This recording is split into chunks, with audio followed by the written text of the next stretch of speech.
firman Tuhan yang ingin hambanya kongsikan bersama adalah pemberian terbaik pada Allah. Teruskan, mari kita membaca bersama. Dan dengan hati pedih ia berdoa kepada Tuhan sambil menangis terseduh-seduh. Dan dengan hati pedih, teruskan.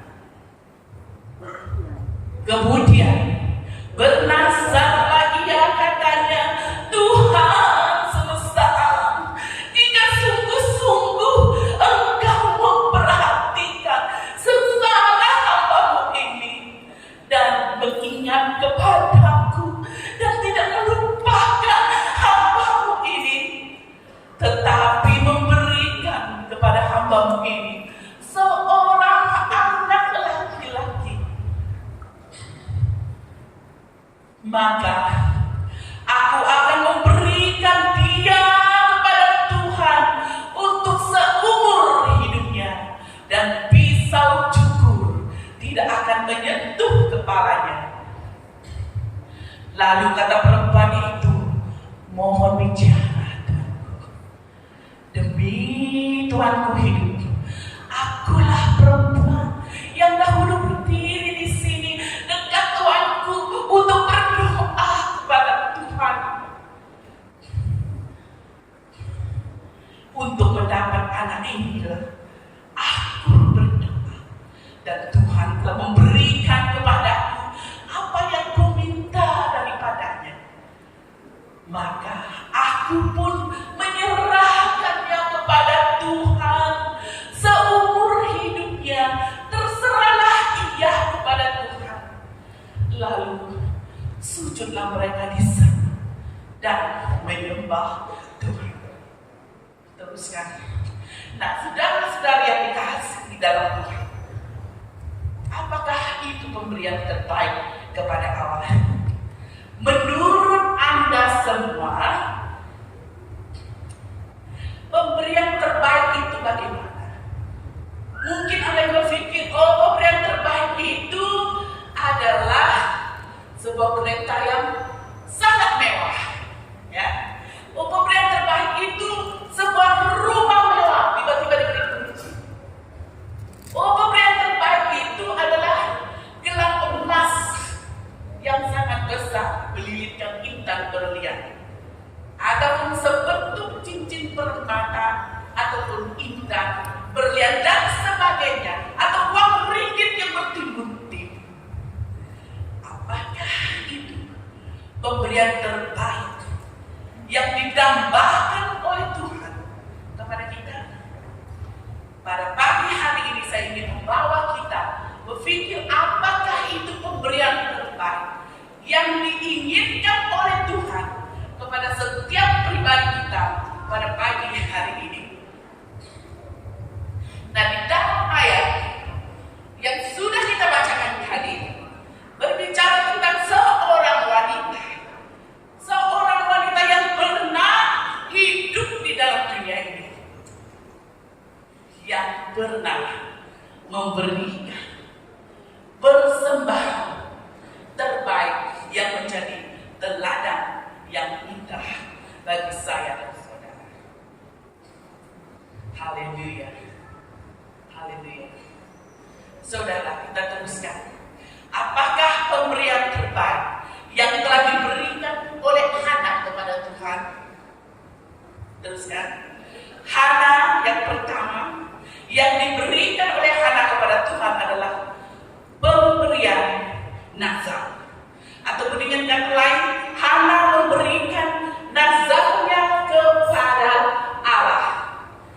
Yang ayat yang telah kita bacakan tadi, dengan hati pedih ia berdoa kepada Tuhan sambil menangis terseduh-seduh. Nah, saya ingin membawa kita berpikir tentang kisah sedih pernikahan Hana. Hana menikah dengan seorang pria yang dia cintai yang bernama Elkana. Siapa di sini yang telah menikah dengan pria idamannya? Siapa di sini yang pernah menikah dengan wanita idamannya. Ya, kalau ada, teruskan, kasihilah istrimu itu, suamimu itu ya. Jadi ia memiliki semua cinta yang di dalam hati Elkanah dia. Tapi lama kelamaan sudah waktu berlalu dan bumi pun terus berputar. Namun cinta mereka tidak pernah pudar. Namun saudara, setelah berjalannya waktu, anak yang mereka nantikan itu tidak kunjung tiba. Ini satu masalah sudah mulai timbul di dalam keluarga ini. Seterusnya, menurut Encyclopedia of Jewish Women, jika sepasang istri atau suami itu tidak mempunyai anak, dan kalau kemandulan itu disebabkan oleh istri, istri harus merayu suaminya untuk mengambil istri baru. Jangan senyum bapak-bapak. Kalau kami sebagai wanita merayu kamu mengambil istri baru, itu adalah permulaan kematian bagi kami. Cinta itu sudah berubah menjadi pahit, ya. Tetapi ini adalah budaya orang-orang sekeliling. Jadi kalau ada istrinya tidak beranak, istrinya boleh berbisik, abang, tolong cari yang baru untuk meneruskan keturunan kita. Jangan praktikkan itu hari ini. Iya, bukan itu yang saya paparkan. Oke, teruskan. Akhirnya Elkanah menikah dengan seorang perempuan yang bernama Penina, ya. Penina setiap hari dia menyakiti hati Hana. Kalau dia sedang mandi-mandikan anaknya, dia akan menyindir. Bila aku mandi kau punya, dia bilang. Ada buat bubur untuk anak kau lah, bilang. Ada cuci pakaian anak-anak kau, dia. Hati Hana sakit hari demi hari oleh karena madunya sendiri. Ya, teruskan. Nah, kita lihat yang kedua. Nazar Hana membuka pintu surga, di mana kita baca di dalam ayat 11. Kemudian bernazarlah ia, katanya, Tuhan semesta alam. Dia menangis terseduh-seduh di hadapan Imam Eli.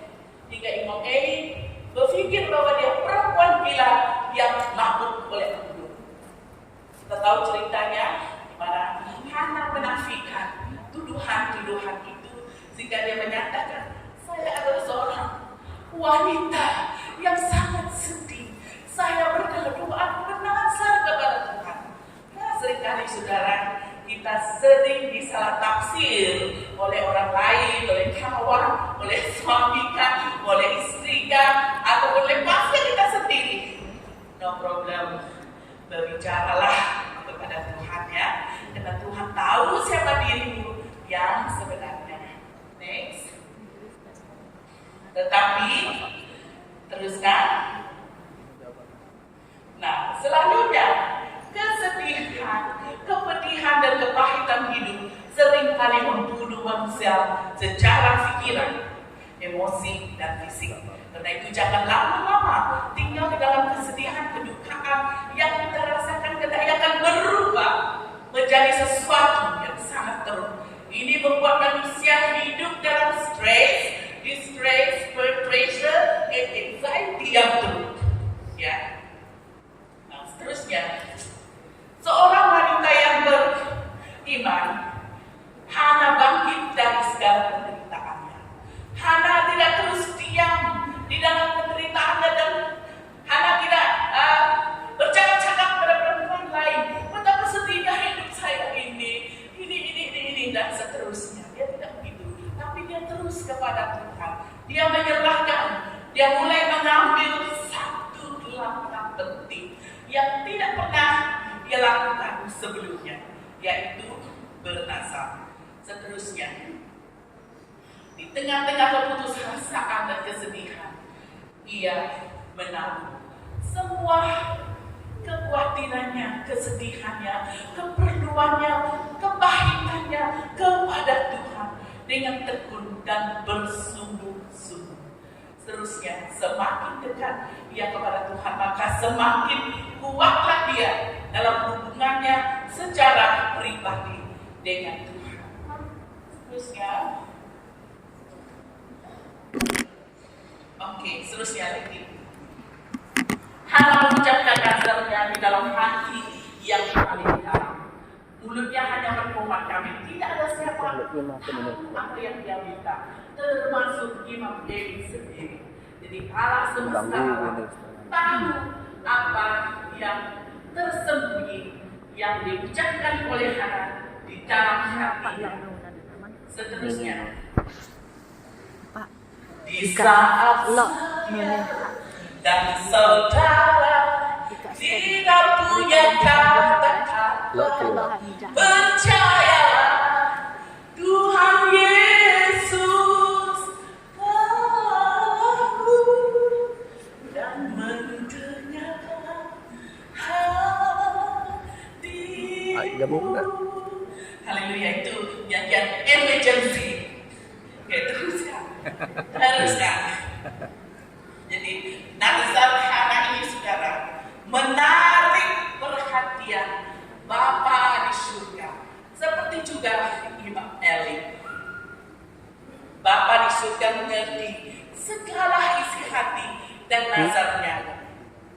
Maka Imam Eli melihat iman. Imam Eli yang melihat dari luar, dipikirnya Hana apa? Dia tidak tahu bahwa iman Hana itu begitu kuat. Teruskan. Kemandulan Hana disebut sebagai apa? Sebagai tindakan langsung dari Allah, bahwa Allah menutup rahimnya. Jadi Allah punya visi yang tak terjangkau oleh hati manusia.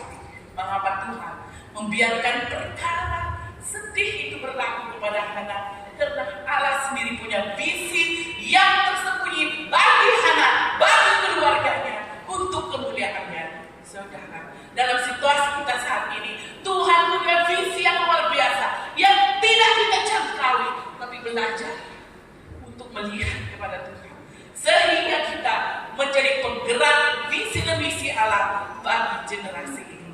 Seterusnya, Hana bernasar untuk memberi anaknya. Ini adalah inti daripada nazar Hana, di mana dia berjanji untuk memberikan anak laki-laki itu kepada Tuhan, bukan untuk dia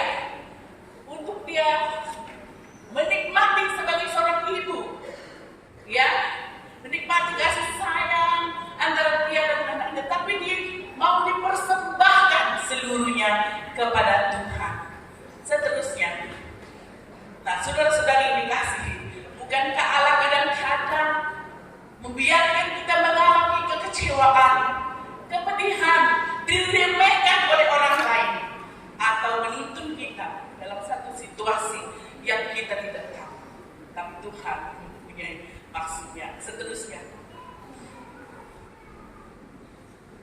nah saudara, apakah saat ini Anda merasa berada dalam titik terendah di dalam kehidupan, sehingga jalan keluarnya Anda tidak tahu, semuanya terasa hampa belaka? Teruskan. Nah, jangka lagi kita harus bertindak seperti Hana, membawa situasi dan kepedihan hati kita kepada Tuhan. Seterusnya, di dalam Alkitab, ketika Tuhan memiliki tujuan khusus untuk seseorang, seringkali sesuatu yang sangat istimewa tentang kelahiran orang itu. Siapa mereka? Seperti Isa, seperti Yakub, dan sebagainya. Ada keistimewaan yang tersendiri. Jadi Hana memiliki satu kesempatan untuk melakukan dan memberikan kepada Tuhan. Waktu lahirnya ditutup, baru Hana tahu bahwa Tuhan mau melakukan sesuatu bagi dia. Bahwa Tuhan ingin menunjukkan kuasa dan kemuliaannya melalui Hana. Next. Oh, belum lagi. Nah, ketika Tuhan memberi kepada Hana seorang anak laki-laki yang dia rindukan untuk sembuh dari kesedihannya, maka sekaligus Allah memberikan seorang nabi dan hakim bagi orang Israel. Bukankah ini satu perkara yang sangat-sangat besar yang dilakukan oleh Tuhan lewat seorang wanita yang menderita? Next. Nah, ibu-ibu, saya pun ibu-ibu. Mungkin kita rindu untuk melahirkan seorang anak yang berkebolehan tinggi. Waktu kita mengandung dan membesarkan anak kita, kita bercita-cita tinggi untuk anak-anak kita. Kita berpikir, wah, saya mau melahirkan seorang anak yang berfilsafat tinggi. Ya, yang seorang prime minister, lawyer, scientist, composer, singer, musician, modeling, ataupun seorang businessman or woman. Ya, seorang pelakon hebat yang terkenal di seluruh dunia. Kita mempunyai rancangan seperti itu. Apakah Tuhan mempunyai rancangan yang sama dengan kita? Nah, next. Tuhan menjawab doa kita apabila kita mau taat pada visi dan misi Allah buat anak-anak kita. Terus, nah, kita mendoakan anak-anak kita agar mereka cepat mendapat pekerjaan dan supaya mereka bukan bekerja ambil probation lagi, tapi permanent. Tapi pada masa yang sama, Tuhan menuntut anak kita untuk melayani di ladangnya. Nah, yang mana yang ibu-ibu mau? Apakah ibu-ibu mau masih menahan anakmu untuk jangan pergi ke sekolah Injil, ataupun Anda merelakan dia sesuai dengan karunia rohani yang Tuhan beri kepada anak-anak kita? Inilah kerinduan hati saya pada hari ini untuk ibu-ibu bapak yang ada di sini. Mungkin Tuhan telah menitipkan bagi Anda seorang putra, seorang putri yang kemudian hari akan dipakai oleh Tuhan dengan luar biasa. Apakah kita menanggapi visi dan misinya itu? Atau kita masih berpikir, anak saya mau beli ini itu, saya mau dia membeli rumah, saya mau dia memberi sebuah kereta yang mewah, ini dan itu untuk saya. Pada masa yang sama, Tuhan menuntut anak kita untuk melayani dia. Apakah kita siap untuk menjadi penggerak misi dan visi Allah itu dalam hidup kita? Seringkali kita ibu bapak selalu menghalang-halangi anak kita dari melakukan sesuatu yang indah untuk Tuhan. Kalau itu tidak membawa keuntungan bagi diri kita, bagi family kita. Nah, saudara, saya mendengar seorang pastor mengatakan, di mana dia selalu dikritik kalau dia berkhotbah macam tu, tidak pandai bahasa pun tidak bagus, geramar pun tak ada, punya standardnya orang. Jadi hari-hari mendengar kritikan-kritikan seperti itu. Jadi pastor ini berkata,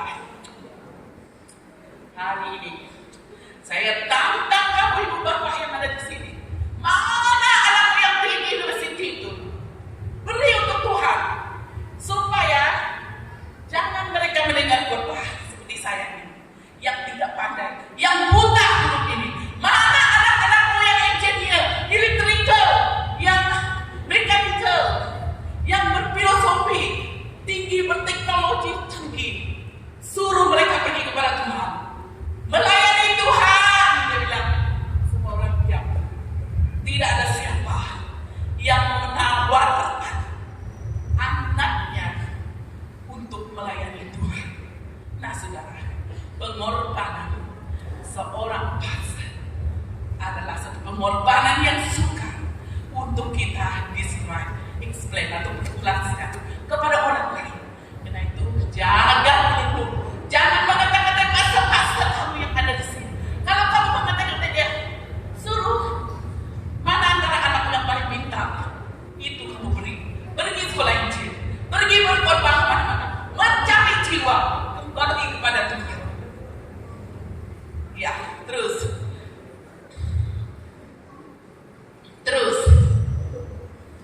Jadi Tuhan melihat para umatnya. Pada masa itu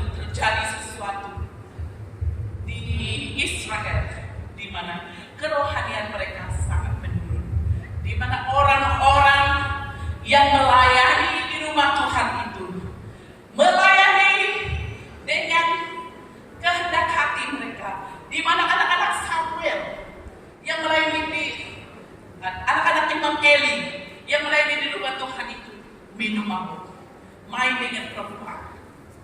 Allah melihat kalau ada pastor-pastor, church leaders, anak-anak muda melayani Tuhan pada masa yang sama, kamu melayani kehendak hati kamu, keinginan daging kamu. Kamu adalah orang-orang yang terkutuk. Tuhan mencari ganti.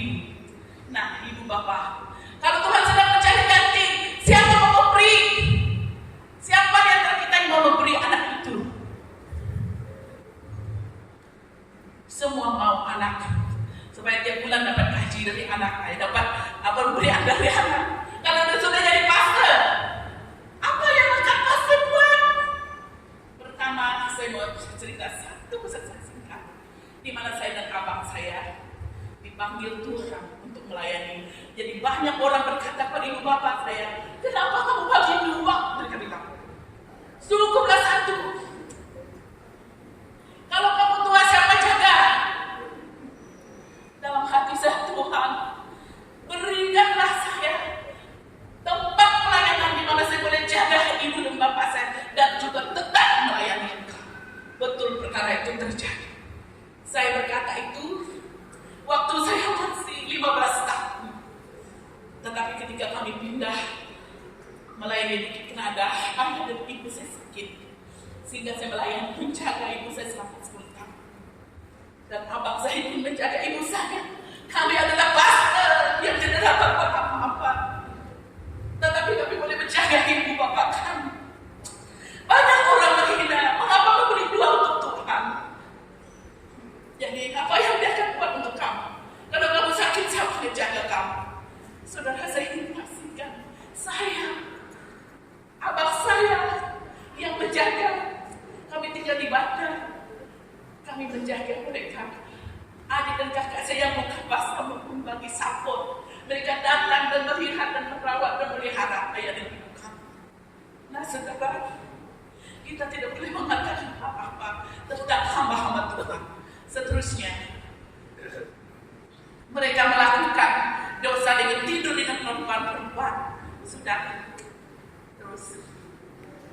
Jadi Tuhan merindukan seorang imam yang berkenan di hatinya untuk memimpin umatnya. Siapakah orang itu? Pemimpin masa depan di Sarawak di dalam tangan ibu bapak. Berilah pemberian yang terbaik itu. Jangan pilih mana satu yang tidak pandai sekolah, mana satu yang fair. Itu kita mau beri kepada Tuhan. Ketika anak saya waktu harus menyatakan kepada saya, dia adalah degree holder dan political engineering dia lakukan. Mak, saya hari ini menangis. Tidak sudah-sudah. Saya rasa Tuhan memanggil saya untuk melayani dia. Di dalam hati saya, kenapa anak saya juga mau pergi sekolah Injil? Saya paham itu, ibu dan bapak. Kita punya impian yang tersendiri untuk anak kita. Sampai satu hari anak saya sakit, dan dokter cek matanya ada tumor di mata. Waktu itu saya seperti rasakan langit luntur, saudara. Saya menangis di hadapan Tuhan. Apa salahkah bikin apa anak kita seperti ini? Tuhan berbicara dalam hati saya. Kamu dua pastor, kamu dua suamimu, jangan menahan anakmu untuk pergi ke sekolah Injil. Saya bilang dengan bapak, kamu tahu Tuhan bilang, jangan kita menahan anak kita. Kita berikan kepada Tuhan. Biar dia tinggalkan pekerjaannya. Waktu kami rilis anak kami itu di hadapan Tuhan, saudara. 2 bulan selepas itu, mata anak saya dicek kembali. Tumor itu semakin kecil-kecil. Dia ada di sini, berdiri anak saya. Kita doakan dia. Tuhan memanggil dia untuk mulai itu. Tapi kami tahan dia 1 tahun untuk prepare. Kami tidak menahan dia lagi, tapi kami akan serahkan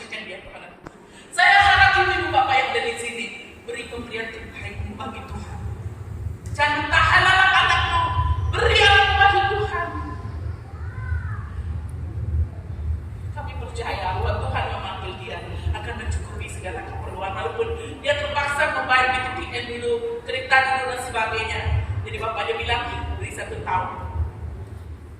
Kamu boleh pergi 20-25. Ini saya katakan supaya cepat Tuhan mendoakan anak kami, supaya dia dipakai Tuhan dan dia sungguh-sungguh menjadi saluran berkat Tuhan. Saya harap bukan hanya pekerjaan itu saja. Saya harap ada pencerahan ibu-ibu yang ada di sini. Ada ibu-ibu yang mau menyerahkan anaknya kepada Tuhan. Ada di sini berbagai hari ini. Ada juga ibu bapak yang rasakan sakwa sangka, bimbang. Siapa akan memberi makan kalau tua? Jangan pikir itu Tuhan yang memberi kamu makan. Siapa yang menyediakan apapun untuk hari kamu tua? Jangan pikir itu beri saja. Kalau Tuhan meminta beri, karena Dia sendiri akan menyediakan. Nah, saudara, iman kepercayaan pada Tuhan yang sesuai dengan hati dan jiwa Tuhan. Jadi Tuhan merindukan hari ini Tuhan lihat gerejanya, supaya gerejanya turut serta dalam visi dan misinya untuk mengabarkan Injil Tuhan ke seluruh dunia. Seterusnya, saudara. Terus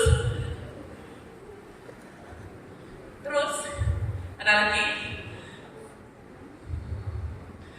Teruskan. Nah, jika Tuhan memilih para ibu sekalian untuk memberikan pemberian itu yang sangat indah dan berharga di matanya, apakah kamu siap hari ini? Saya mau kamu lihat antara anak-anakmu saat ini. Yang mana kamu mau memberi kepada Tuhan? Memang siapa yang kamu nak beri? Dia ini yang tidak ada kerja. Dia ini sangat nakal. Bagi dia sekolah Injil supaya dia dibentuk. Itu yang kami selalu dengar di kampus. Kenapa kamu datang sini? Bapak suruh. Untuk apa? Supaya saya tidak minum.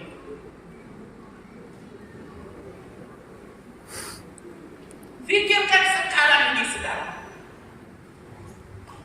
Nah, beri pemberian yang terbaik yang sangat indah dan berharga di matanya. Maka kita siap. Jika Tuhan yang menghendaki anak-anak kita, apakah kita siap? Next.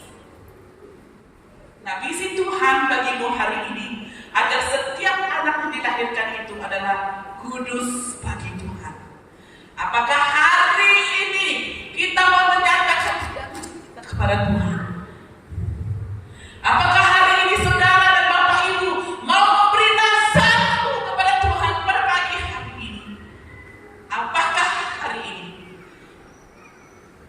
Dan maukah kita terlibat sama di dalam visi dan misi Allah Bapa melalui anak-anak yang ada dalam pangkuan kita? Kamu punya 5 anak, siapa kamu beri kepada Tuhan? Kalau saya pernah angkat tangan, kalau tidak silap 2006, ketika banyak rombongan datang ke Bukit Kenada dan seluruh konferensi pastor. Pada saat itu Tuhan bergerak di dalam hati saya. Siapa yang mau memberi anaknya untuk Tuhan, maju ke depan, saya maju. Masa itu anak saya di university, orang tengok saya, apa hal dia mau menyerahkan anaknya? Sekarang menyekolahkan sampai ke peringkat university. Dia maju ke depan, banyak orang tengok saya. Saya tidak peduli. Tuhan menggerakkan hati saya yang tidak tertahankan. Saya maju ke depan. Nah, pada satu hari anak saya berkata seperti itu, pun hati saya sangat, saya bilang, apakah saya beri atau tidak? Contoh, ya, saya senang kalau anak saya kerja. Kalau ada konferensi dia boleh tolong. Kami mau pergi ke Miri. Oke, mereka dua sediakan hotel. Wah, senang kan? Senang kan? Daripada dulu itu, boleh kami tinggal di rumah kamu kah? Nah, bukankah itu senang? Jadi, kalau anak kita berpendapatan besar, senang kita kan? Tapi kalau satu hari Tuhan minta dia pergi sekolah Injil, mau kamu lagi? Nah, itulah yang Tuhan taruh di dalam hati saya di sini. Saya berdiri di sini dengan banyak kesakitan, saudara. Saya rasa ini pengorbanan saya bagi Tuhan untuk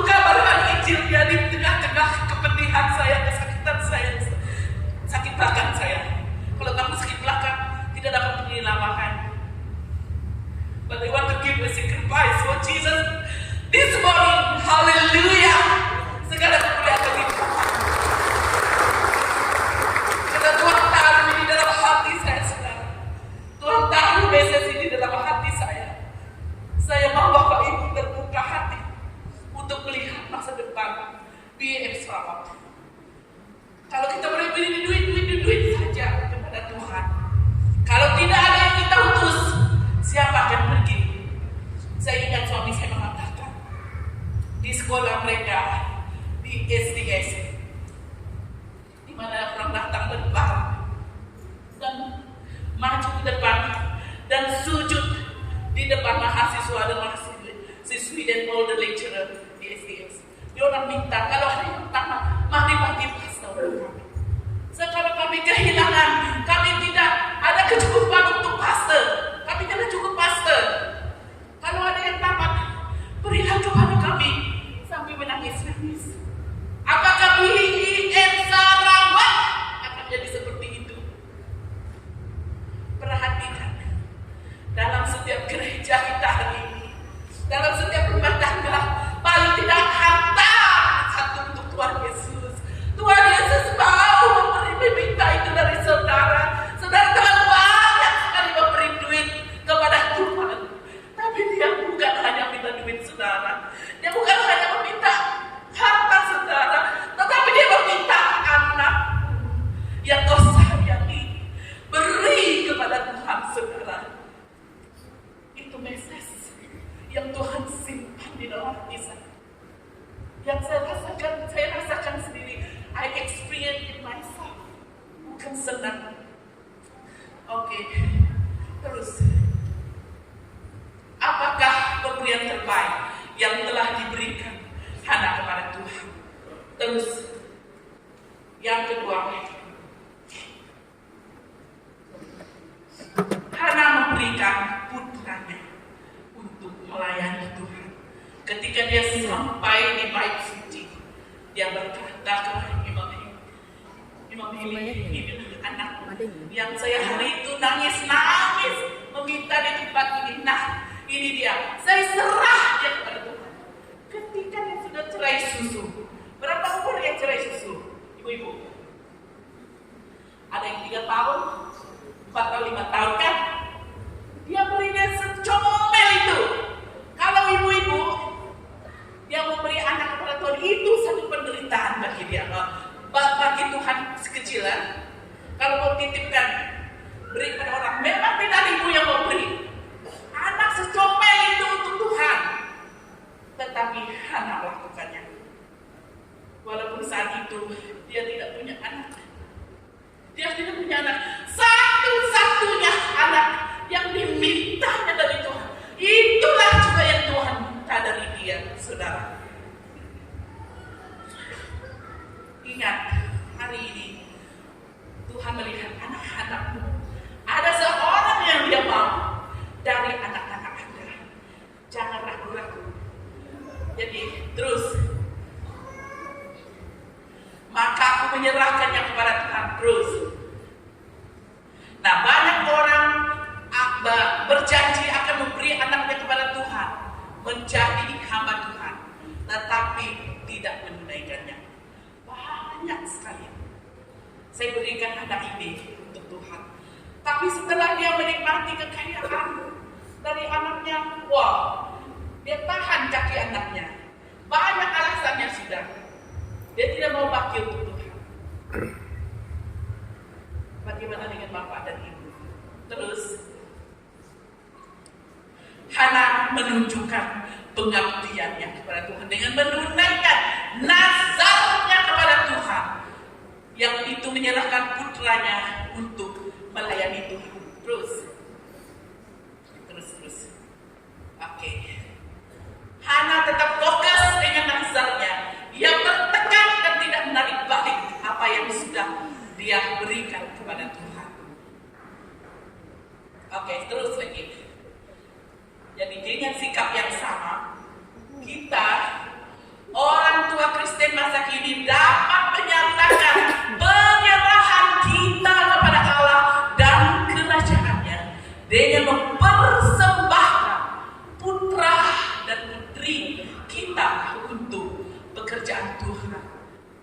gambaran Injil. Ibu bapak yang mendukung dan mendorong anak-anaknya pergi ke sekolah Injil adalah ibu bapak yang sangat berkenan di hati bapak. Saya mengucapkan salam bagi ibu bapak yang telah menyerahkan anak-anak kepada Tuhan, melayani di ladang Tuhan. Terus, nah kita lihat di sini. Saya mau kita nyanyi ini dengan saya. Beri anakku kabarkan Injil, beri hartamu menyokong kerjanya. Janganlah lalai dalam minta doa dan kerjamu yang membalasnya. Sama-sama. Kabarkan Injil, kabar selamat, kabarkan Yesus tebusan. Amin, haleluya Tuhan Yesus. Saya percaya Tuhan berbicara pagi ini. Next. Nah, BIM Sarawak mempunyai 3 buah seminari yang menawarkan sidang teologi. Satu di daerah Belanga, STP Belanga. Kedua, STP Long Lama. Ketiga, STP Udokan. Tapi berubah sekarang jadi MATS, Malaysian Evangelical Theological Seminary. Dan ada 2 buah seminari yang menawarkan Diploma of Theology, Bachelor of Theology, and Master of Christian Study, and Master of Divinity.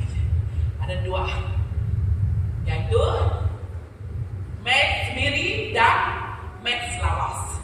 Sekarang terbuka luas peluang untuk Anda. Masih ada beberapa bulan untuk Anda berpikir. Kalau mau ke Lawas, lamar. Kalau mau pergi ke Miri, carilah orang itu mulai dari sekarang. Kalau mau ke STP ataupun Maths kita di belakang, pergilah di sana. Tuhan Yesus memberkati setiap anak-anak yang mengambil langkah penting ini. Nah, terus. Kalau tidak ada yang mau menyerahkan anak-anak ke sekolah Injil di dalam BIM Sarawak, gelap masa depan BIM Sarawak. Betul? Kalau tidak ada yang mau menyerahkan anaknya untuk ke sekolah Injil, gelaplah masa depan BIM Sarawak. Karena itu firman Tuhan hari ini menantang kita, Bapak dan Ibu-ibu sekalian, bahkan anak-anak muda yang dari sini. Ketika saya berkhotbah di Liomanto, Tuhan berbicara kepada saya. Undang mereka ke depan di dalam hati saya. Siapa yang mau ke sekolah Injil? Wow, begitu banyak mereka maju ke depan. Banyak orang dipanggil, sedikit yang dipilih. Betul? Nah, beri persiapan diri yang sungguh-sungguh, berserah penuh, maka Roh Kudus Tuhan akan memakai Anda dengan luar biasa. Saya percaya dari asap telaga ini akan mengeluarkan, memberikan anak-anak yang baik, produk-produk yang high quality bagi Tuhan. Itu anak-anak yang telah dipersiapkan oleh bapak-bapak yang telah bertugus-lumus mengajar anak-anak, oleh ibu-ibu yang beriman seperti firman Tuhan tadi malam. Terus, ya, lihat di situ. Banyak orang yang memberi kepada Tuhan dalam bentuk apa saja, seperti uang, ringgit, emas, perak, permata, kereta mewah, rumah yang indah, tanah dijual untuk pekerjaan Injil. Demi merealisasikan amanat agung Tuhan Yesus Kristus. Itu tidak salah, saudara. Tetapi next, segala pemberianmu itu perlu untuk pekerjaan Tuhan. Menurut pandangan kita sudah itu completely enough, ya. Tetapi pertanyaannya adalah, Apakah semuanya itu sajakah yang Tuhan minta? Coba pikir-pikir. Ada banyak orang beri. Dia bilang saya beri 10% saya bagi Tuhan. Ada yang memberi 5%, 50% untuk Tuhan. Tapi kemudian Tuhan mau minta ini, boy, saya mau. Oh jangan Tuhan, saya sudah bagi banyak duit hari itu. Apa mau minta Tuhan, minta anak saya lagi. Oh Tuhan, saya sudah beri diri saya. Kata saya dan guru-guru yang ada di sini. I give my money already, Pak. What God want to ask from me again? Saya bilang. Cukuplah aku menderita di dalam pelayanan. Apa mau minta anak saya lagi? Perkataan seperti ini adalah perkataan orang yang tidak mengenal visi dan misi Allah dalam hidupnya. Next. Nah, di Sarawak itu banyaknya daerah penginjilan yang tak terjangkau sekarang. Setelah diinjili, tidak ada yang berubah, tidak ada yang bisa mereka, tidak ada yang memuridkan mereka. Jadi sangat perlu ada pastor-pastor di mana kita menginjil, kita putus pastor-pastor di situ, pastor-pastor yang terdidik, bukan pastor-pastor yang suka tidur-tidur, bukan pastor yang berdua muka. Bertamu, kau boleh berkhotbah, boleh juga naik kelab. Pastor yang betul-betul yang sejati, yang tidak menginginkan hal-hal yang dalam dunia ini. Pastor yang orang bilang tuh ala kadar. That is not the quality that God asks from you and me. Next. Jadi anak-anak muda, ini perkataan Tuhan Yesus kita ingat. Maka katanya kepada murid-muridnya, dua yang memang banyak, tetapi pekerjanya sedikit. Nah, siapa mau menjadi bekerja bagi Tuhan? Ladang Tuhan luas, tidak ada pekerja. Orang yang tanam padi tahu hal ini. Kalau tidak cepat-cepat ambil itu padi, dia akan apa? Akan buruk. Oke, next. Jadi anak-anak muda ini diberikan sebagai pemberian terbaik. Dan kita, setiap anak-anak Tuhan, pasti melakukan perkara-perkara besar bagi Tuhan. Seterusnya. Nah, kita lihat di sini seorang penginjil yang bernama Robert Moffat. Di dataran luas di utara, saya melihat di bawah sinar remang pagi. Ketika dia ada di atas sebuah bukit yang lihat, di mana banyak asap-asap dari setiap kampung yang belum didatangi oleh penginjil-penginjil. Ini kerinduan di dalam hati Robert Moffat.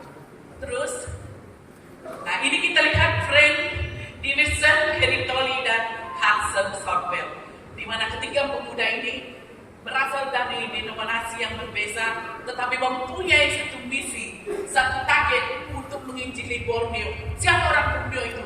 Saya dan saudara. Terus, nah kita lihat ini Judson Southwell ini menyerahkan hidupnya kepada Tuhan dan dia pergi ke Tibet, ke tempat-tempat terpencil. Waktu ia berapa? 17 tahun. Dia menyerahkan dirinya kepada Tuhan dan menunggu sama, dan Tuhan ingin menggunakan dia di ladangnya. Tetapi Tuhan juga menghantar dia kepada kita di Borneo. Siapakah yang akan menjadi Hudson Southwell sekarang? Yang akan kita utus ke tempat-tempat yang sangat terpencil, sangat susah, sangat menderita. Siapakah anak-anak muda yang rela untuk pergi membawa kabar keselamatan, membawa kabar kasih itu kepada orang-orang yang masih terhilang? Next. Nah, kita berbicara tentang kedatangan kedua. Seluruh dunia belum pernah mendengar tentang kedatangan pertama. Ini Oswald J. Smith bercakap. Kita sekarang ini kan,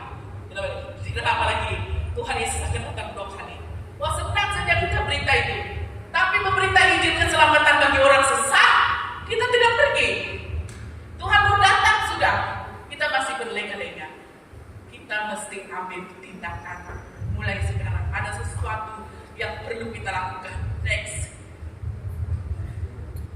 Anda boleh memberi tanpa mencintai, tapi Anda tidak bisa mencintai tanpa memberi. Ini Carl Speaker. Next. Oke, kita lihat di sini ya. Penting ini, ciri dari sebuah gereja yang hebat bukanlah pada kapasitas tempat duduk penuh, ya, namun pada kapasitas keputusan. Mike Stashura, ya, yang berbicara sendiri. Jangan bangga akan bangunan gereja dengan berapa banyak duit yang terkumpul setiap hari Minggu, dengan banyaknya kursi-kursi penuh setiap hari Minggu. Itu bukan kehebatan gereja yang Yesus cari, tetapi yang melihat berapa kapasitas keputusan kita buat Yesus.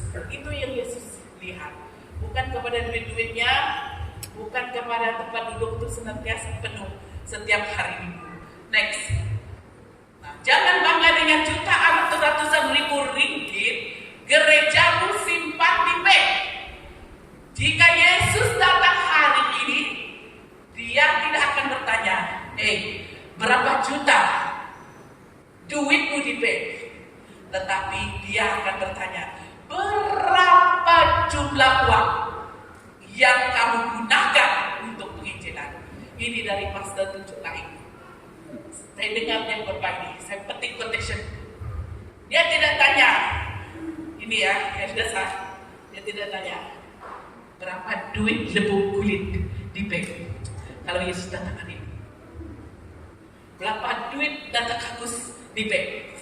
Dia tidak tanya. Tapi Yesus, waktu dia datang kembali, dia akan bertanya, berapa jumlah duit yang sudah kamu pergunakan untuk penginjilan? Itu yang Tuhan tuntut dari kita. Simpan di bank buat apa? Buat tidak mengutus penginjil ke tempat lain. Next. Jika Yesus datang hari ini, dia tidak tertarik berapa banyak anak-anakmu yang berjaya masuk university, tetapi dia akan berkata, sabas, hai hambaku yang setia, engkau telah memberikan pemberian terbaikku yang sangat berharga di mataku. Anakmu yang memberikan di ladangku yang luas itu telah melakukan sesuatu bersamaku dan menyebarluaskan Injil. Itu yang Yesus beri di dalam hati saya, saudara. Ketika Tuhan memberikan ini di dalam hati saya, tidak ada apa yang dapat saya tahan untuk diri saya. Saya memberikan semuanya. Saya memberikan semuanya kepada Tuhan. Asal Tuhan mau memakai anak-anak saya untuk kemuliaannya Dia. Mungkin di marketplace, ya mungkin di dalam penginjilan, di dalam pemuridan, atau menjadi seorang lecturer, seorang pemimpin yang dipakai Tuhan. Terserahlah dia kepada Tuhan. Itu yang Hana katakan. Ini Tuhan nyatakan di dalam hati saya. Saya harap Tuhan nyatakan sesuatu padamu hari ini. Oh, kita sangat bangga. Oh, anak saya pergi mengambil degree master, PhD and so on. But apakah Yesus bangga untuk itu? Saya tidak menyalahkan kita menyekolahkan anak kita tinggi-tinggi. Fokus poin kita hari ini menyerahkan anak kita kepada Yesus. Ini pokok poin kita hari ini. Okay, next. Kisah nyata. Waktu kebangunan rohani di Lugdungan dulu. Masa itu Tuhan memakai saya waktu saya umur 12 tahun. Roh Kudus bekerja dengan luar biasa di Bukit Kinadang pada waktu lawatan Pendeta Petrus Octavianus datang di Bukit Kinadang. Pada masa itu, saudara, saya menyerahkan hidup saya. Dan Tuhan telah juga menyatakan kepada saya bahwa Dia memanggil saya. Tuhan membakar hati saya dengan api kasih-Nya, sehingga saya menyerahkan hidup saya melayani Tuhan.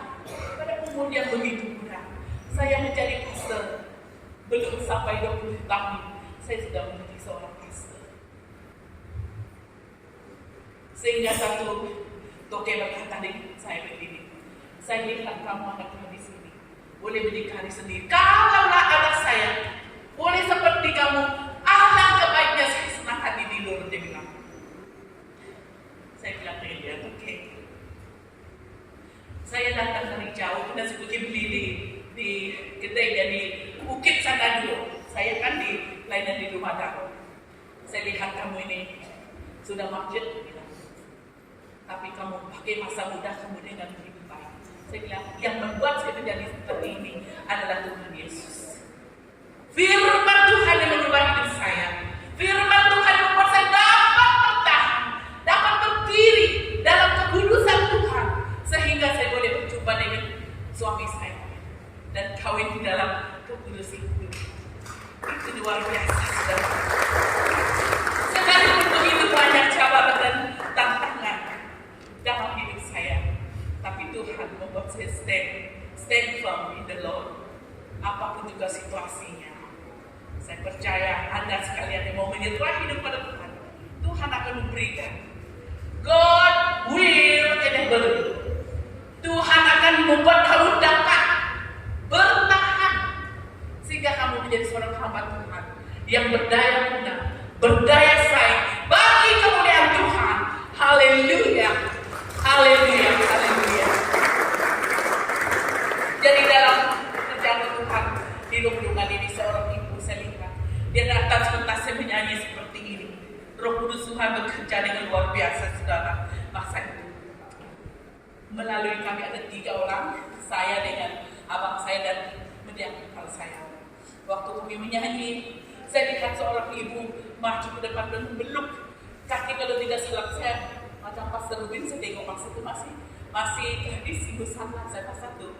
Jadi dia bilang, pergilah memberitakan Injil, kata dia, pergilah memberitakan Injil.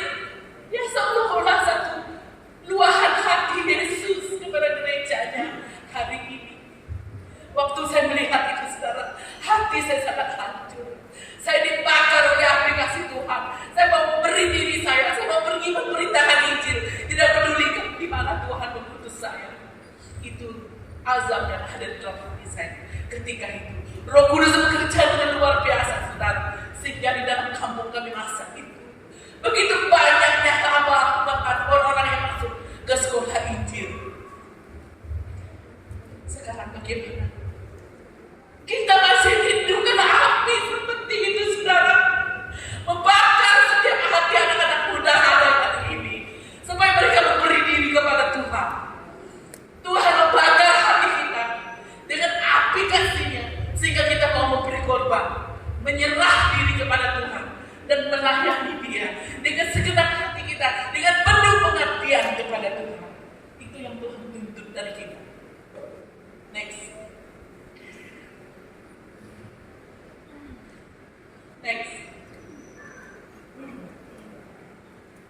Oke.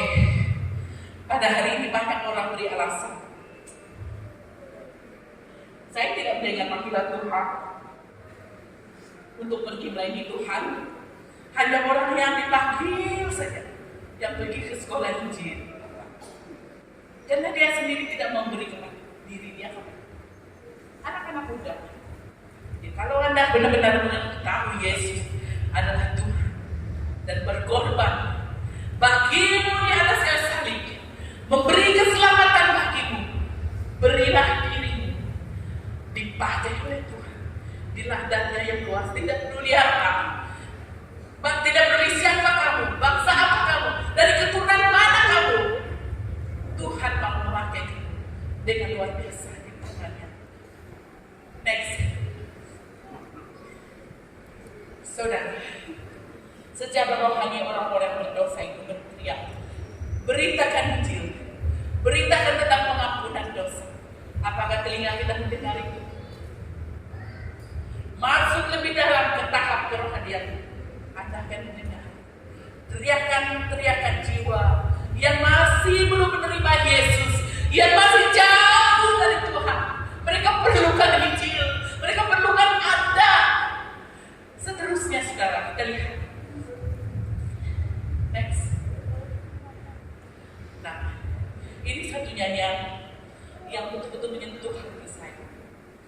Dia bilang macam ni, kalau ada ibu yang tahu boleh ikut ya. Hai jambak tali dan tolong lekas, kelak banyaklah jiwa yang mati lemas, mati dalam bahaya besar. Ceritakan dia muhalis benar. Hai jambak tali, hai jambak tali, air pun ampuh dan bah. Hai jambak tali, hai jambak tali, Yesus memberi darahnya. Ya, seolah-olah dunia ini dalam keadaan yang begitu menakutkan, di mana mereka akan tenggelam di dalam dosa. Dia perlukan tali keselamatan. Injil Yesus Kristus itu yang akan dilempar, karena Yesus sudah mati dan sudah salib. Darahnya diberikan untuk kita. Dia melakukan pengorbanan yang seorang tidak dapat lakukan. Saudara, apakah kita mau memberi korban bagi Tuhan ini? Apakah kita mau menyerahkan hidup kita kepada Tuhan? Tuhan, sebagaimana Engkau telah mati bagi dosa saya, telah memberi keselamatan dan hidup yang kekal kepada saya. Hari ini aku mau menyerahkan diri ini yang tidak seberapanya ini, yang tidak sepandai orang lain, tetapi kalau aku berserah padamu, Engkau akan membuat saya lebih dari segala-galanya, seluruh dengan kehendak-Mu. Saudara, kita teruskan.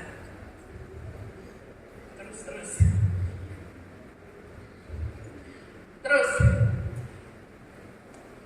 Oke. Bayangkan kalau saya dan saudara dibawa ke neraka satu, kita akan mendengar teriakan banyak jiwa mengatakan, masa diri pergi kepada ibu bapa saya, kepada keluarga saya, mereka belum mengenal Injil, saya tidak mau mereka masuk ke sini. Pasti itu akan terjadi. Pergi memberitakan Injil, pergi memberitakan Injil. Kami tidak mau anak kami masuk ke sini, kami tidak mau adik-adik kami masuk ke sini. Pergi memberitakan Injil. Itu teriakan dari neraka, saudara. Tapi kita orang yang percaya pada Tuhan ini memekakkan telinga kita, sehingga kita tidak mendengar suara Tuhan di dalam hati kita. Next.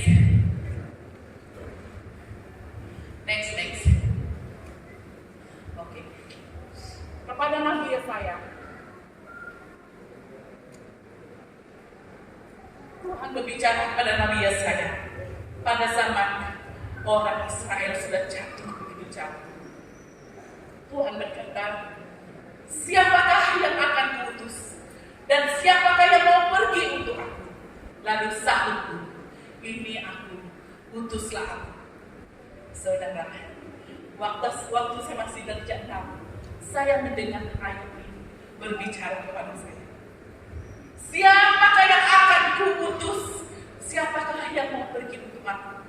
Lalu sahutku pada saat itu, ini aku Tuhan, utuslah aku. Benar, Tuhan mengutus saya sedang. Dan saya sudah melayani Tuhan lebih 30 tahun. Tetapi suami saya tahun ini genap 30 tahun beri kemuliaan bagi Tuhan Yesus. Suami saya sudah bekerja di ladang Tuhan 30 tahun sudah. Kenapa dia masih dapat bertahan hari ini? Oleh karena Yesus bersama-sama dengan dia. Begitu juga para pastor, para teachers yang ada di sini hari ini. Oke, kesimpulannya, manusia boleh memberi harta bendanya kepada Tuhan, yang merupakan pemberian terbaik yang mereka pikir untuk menyebarluaskan kerajaan Allah di muka bumi ini. Tetapi jika Tuhan masih menghendaki nazar bagi dia dan ditunaikan dengan cara kamu mempersembahkan putra-putrimu di ladang Tuhan. Seterusnya, mahukah saya dan saudara mengatakan seperti Hana, maka aku pun menyerahkannya kepada Tuhan seumur hidupnya, terserahlah ia kepada Tuhan. Terus saya mau tutup dengan satu kesaksian mahasiswi kami, di mana waktu dia datang ke sekolah Injil, bapaknya begitu menghalangi dia, walaupun bapaknya seorang pelayan. Nah, dengar ini para pelayan, anaknya mau ke sekolah Injil,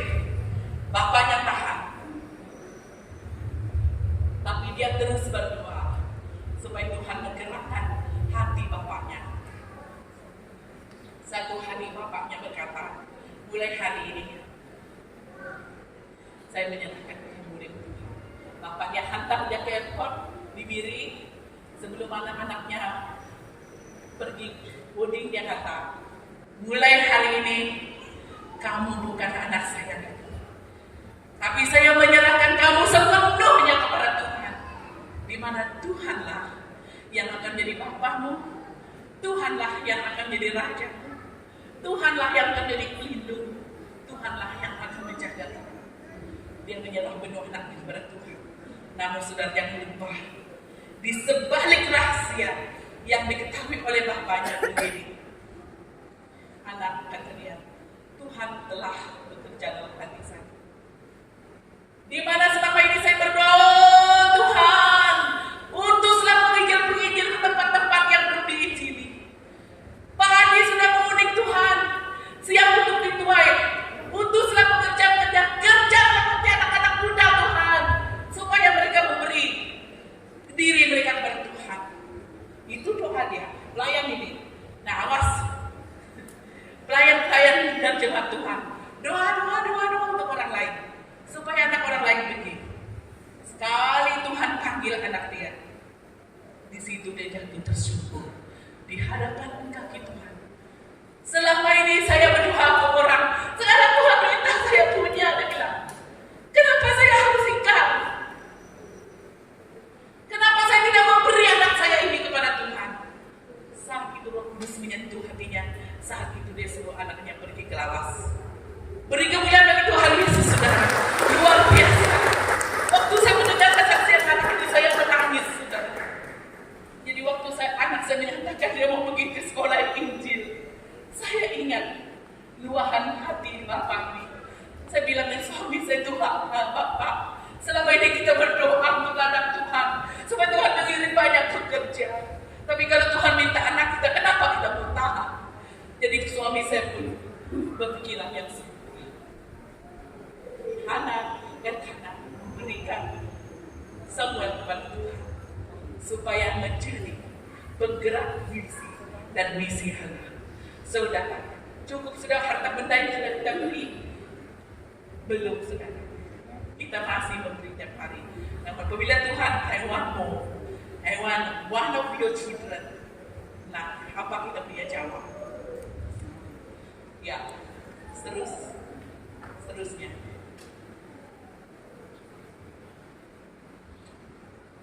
Mari kita berdiri semua. Berdiri. Haleluya. Ku berikan semua yang berharga, semua yang mulia, semua yang terbaik dari hidupku, hanyalah bagimu, hanyalah untukmu, hanyalah bagi kemuliaan-Mu. Kita Lagi. Ku berikan semua yang berharga, semua yang mulia, semua yang terbaik dari hidupku, hanyalah bagimu, hanyalah untukmu, hanyalah bagi kemuliaan.